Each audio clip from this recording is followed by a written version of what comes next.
Okay, so anyone who has followed my three Kickstarters, you know that I don't do any type of cross promotion whatsoever because I think it's kind of unfair. I don't like the idea of promoting someone's stuff that I haven't read.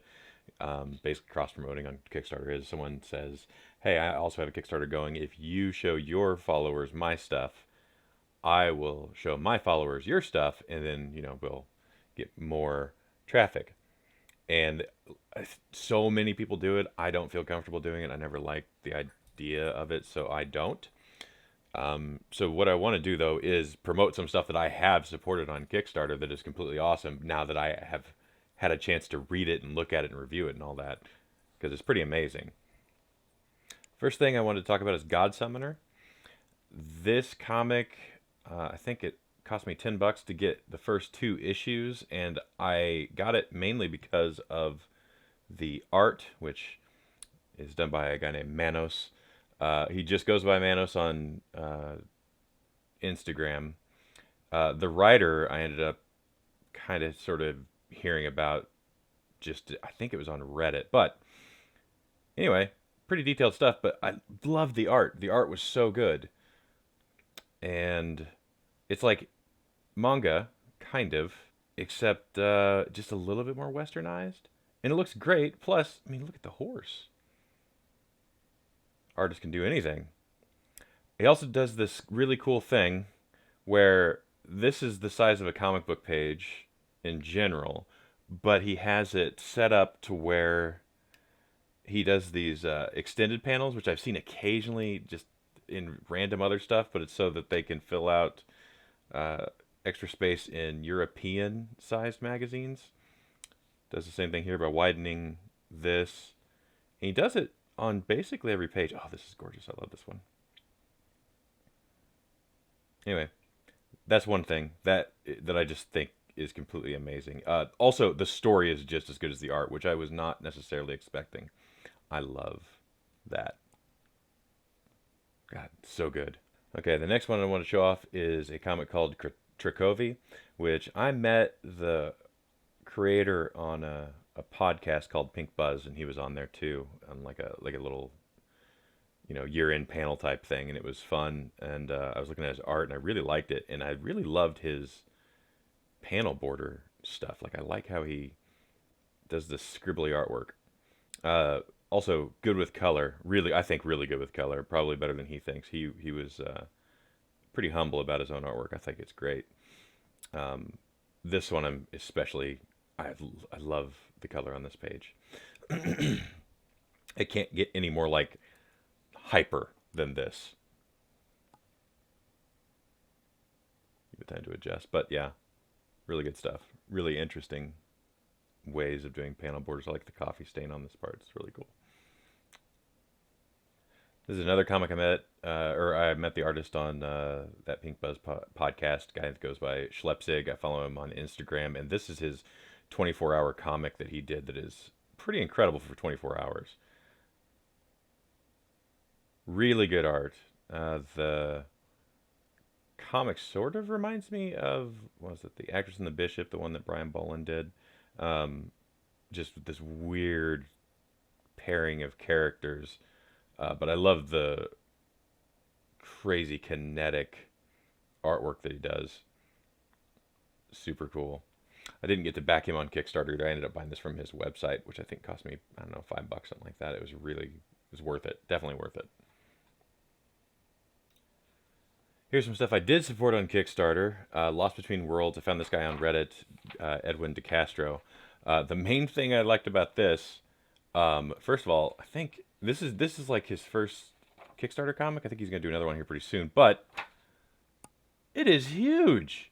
It's actually 40 pages, including the covers and stuff like that. The artwork's pretty good, some good cartooning, stuff like that. I like the city.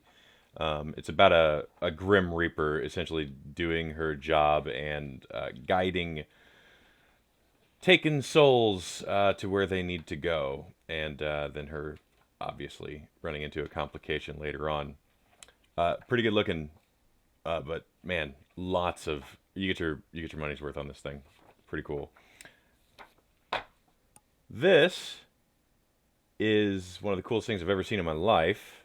This is Attaboy. It's done by see the name on the cover, but it's Tony Mcmillan. He is a guy I ran across on basically the cartoonist kayfabe channel, or really just the comments. Like I ran across him, and he had this thing going, and it's a fictional video game instructional booklet that is also autobiographical, or at least maybe it's at the very least a dramatic telling of a childhood through this video game that he remembers playing but nobody else remembers. I've always loved his artwork. I think this guy's pushing boundaries. He did a really great comic book about a special effects artist in like the 70s that was loosely based on Jaws, and it was super good. And this may be better. Oh, I love his color. Incredible comic. If you can find Attaboy, buy it, because I wanted the oversized full version of it. Oh, it's so good.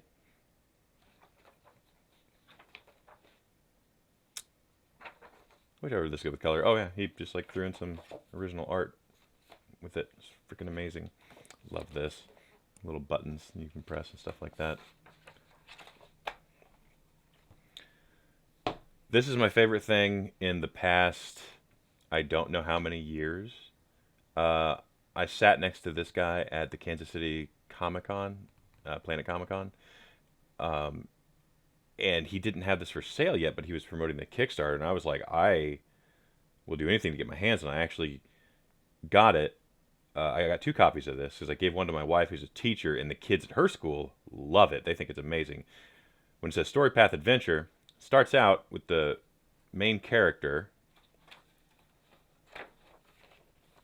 falling asleep and in a dream going into these different worlds, and you basically follow her through the page until she exits the other side. This kind of tells you who the characters are and what's going on, how to read the path. And each one of these pages is just a work of art. Sorry for the glare, because it is non-stop, absolutely gorgeous art. Every page, and I think this one was my favorite. He had the original stuff with him too when I was sitting next to him. It was incredible. So whenever she comes in and you have to follow her all the way around, then she ends up exiting over here. And when she exits, she pops out of the floor over here, then you follow her across this page. And on and on. Oh yeah, the cyberpunk city. This is really cool. Absolutely incredible. If you can find Reggie's stuff, Reggie Herman, he's on Instagram too, and it was literally my favorite thing at the convention, and it's not even really a comic book. It's like comic book adjacent. So cool though. Okay, last but not least, this is one of my favorite comic books, favorite comic book ideas of all time, and that glare wasn't helping, so I had to turn off this light for the camera. But this is called Final Streets by Scott Schmidt and Brian Atkins. They created this basically 1980s video game beat 'em up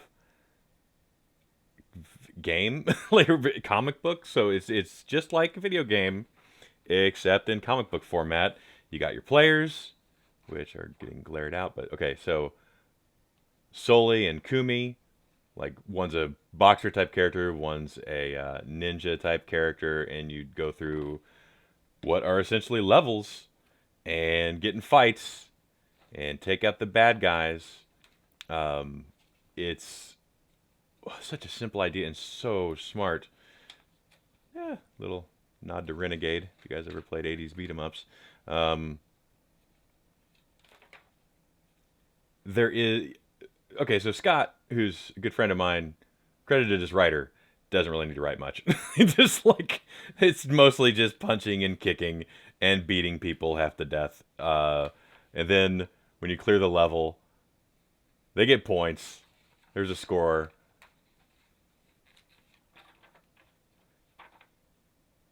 I love the control thing. So good. And it also comes with, you know, little tchotchkes like a lot of Kickstarters do.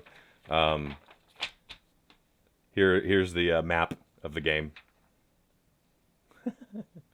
Anyway, that's all I had. These are just comic books that I think are really, really fun and deserve some attention. And if you get a chance to check them out, you should, because they're great.